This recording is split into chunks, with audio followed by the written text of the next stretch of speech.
Hello and welcome to this time lapse. We've got these lovely pink sweet peas. Photo reference is by Lona E. Stefan. I've painted several of her photo references. Her work is so stunning. I did make a few I made one change, and that being the background. I decided I really wanted these pink sweet peas to really pop, so I went for a dark background instead.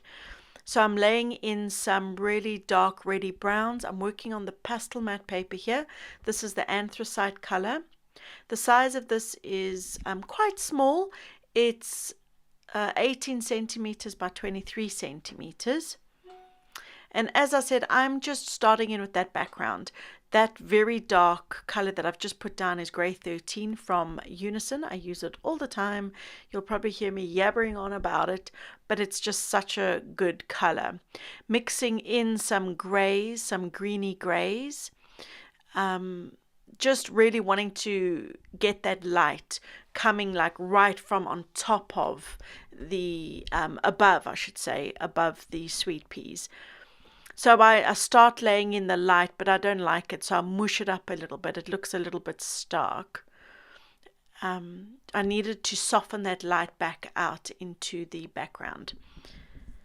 Then you can see I'm working pretty small, so the pastel pencils come in a treat when you're working on this scale.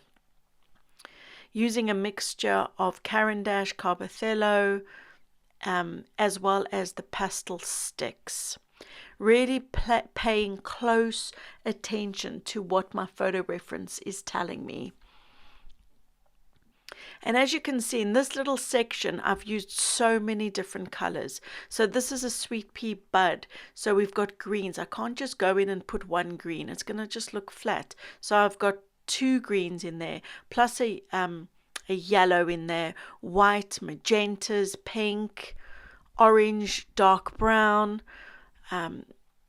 So really want to build these up so that they look 3D. Using pastels, I don't have a lot of pink. Pink is a color, if I understand correctly, it's not a pigment that's readily available, say, for example, like what the pigments use to make greens. Pink is quite a challenging one. Red, violets, pinks, and purples.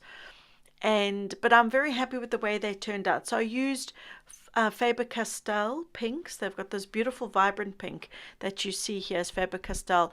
And then for the darker pinks, the dark fuchsias, I used the red violets from the Dark Intense 2 set from Terry Ludwig. And then I'll also come over with the Diane Townsend fluorescent pink, which works a treat. Also use quite a little bit. There's one of the Diane Townsends that I'm using. And also use some Rembrandts.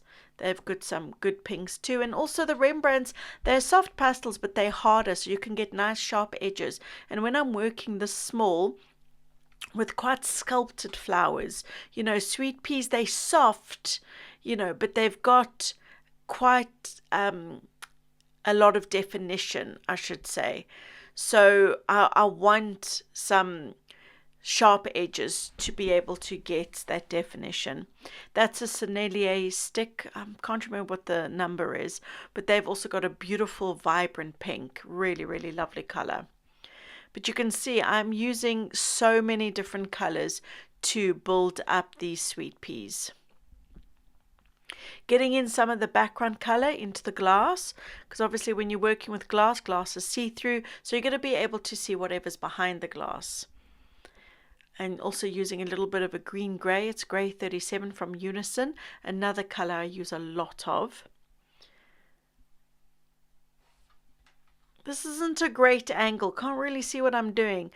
This is quite an old tutorial. It's from the end of last year, and I'm only getting to do the time lapse now, and I'm just like, oh, some of my photography and my camera recording is just not very good, is it? Anyway, at least you can sort of see what I'm doing. So I really liked what was happening with the water and the stems. So I tried to copy that as closely to the photo reference as possible. Using, as I said, got to get your background in there. So I've got the dark browns that I used from the background in the glass. and then used the pastel pencils to mark out the reflections and that actual stem from the sweet peas. This white that I'm using is 4414 from Generals. It's such a potent white. It's brilliant because pastel pencils, the white isn't very strong, saturated, I should say. And I just tweaked a little bit with the soft tool. Where places where my finger's too big to get into, I'll use my soft tools. The lighting has changed, so now you can see what it looks like.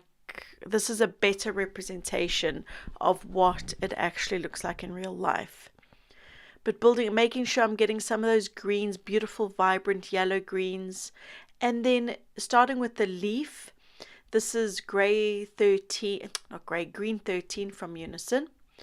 Now I'll probably go over those veins that I've just drawn in because I always do that. I draw them in and then I go straight over and then I have to draw them back in. That's just the way I work. I don't know what it is. I don't know why I do that. I don't know why I don't leave the veins till the end. I always do it this way. And again in the leaf, a mixture of greens. We've got blue greens, yellow greens, and variety of tonal values, just to bring in that more volume so it looks more 3D. Using a mixture, Unison, Sennelier, and that very dark green that I'm putting down is Black Green by Sennelier. It's number 179.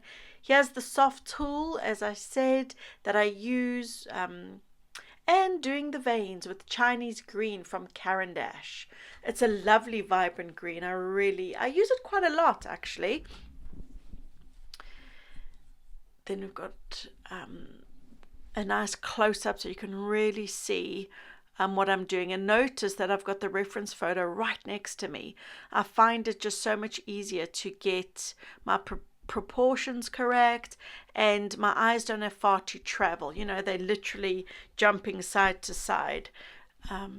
Using that beautiful, it's one of my favorite colors. It's a Diane Townsend fluorescent red, and you can see it just makes it glow. You know, when there's a lot of light on a petal and it's translucent and it's got that glowing color, that is a brilliant pastel to have for those sorts of moments. See, so back to the more bluey lighting. Must be something to do with my camera, I don't know. But I guess you can still sort of see what I'm doing.